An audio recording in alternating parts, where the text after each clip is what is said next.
shock in Juneau as lawmakers gavel in on the floor. A woman is shot just feet from the Capitol. The mushers are well on their way. 2 teams have scratched so far. We'll have a live report from the trail. And 2 armed robbers barge into a South Anchorage home. Find out what they got away with and how the family of 3 inside is doing tonight. And now, it is a condition so rare that less than 60 people have it in Alaska. Here are the challenges of living with hemophilia. And a mixed bag. Well, one musher gets a warmer than usual welcome. Up next, Jake Edmonds gives us some updates on the trail and your sports headlines. And we have a weak system in the area that could give us some showers. I'll detail that coming up on the other side of the break. For now, here's your daylight forecast for tomorrow. Sunrise, 7:36. Look at that, 11 hours, 8 minutes of daylight.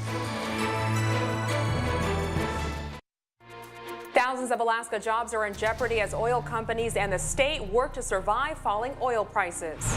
Wearing her son's ashes around her neck, musher Jan Steve's goal of bringing him to Nome comes to an early end. The reason she became Iditarod 2016's first scratch. Easy bleeding, it's a condition that affects many Americans. The effort that goes into caring for a child with hemophilia.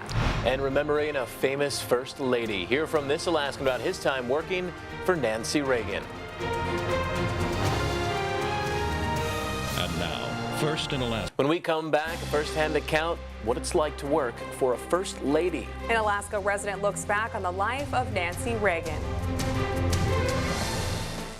If you're looking to buy a slightly used plane, the state might have you covered. Why 2 planes that belong to the Alaska State Troopers are now on the auction block. And speaking of planes, what will the skies look like this week? Carlos tells us up next.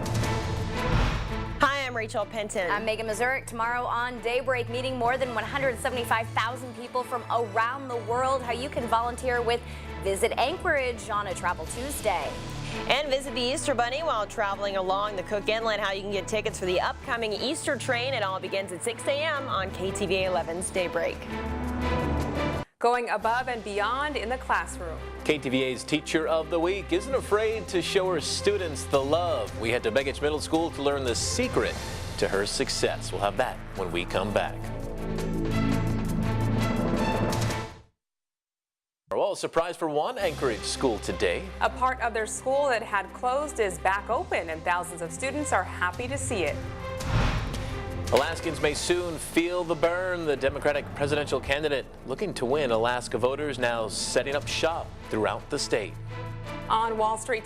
Well, it's a detailed look at your body from a new perspective. A new way to evaluate your health and how much it will cost. Looks like we're going to be seeing quite a bit of sunshine out there this work week. Details coming up after this break. All right, the mushers making their way to Nikolai tonight. Exciting day. Got some information on a rookie, it sounds like. Yeah, you know, this may be her first time in the last great race, but Jake Edmonds will explain why she had one of the largest cheering sections so far on the trail.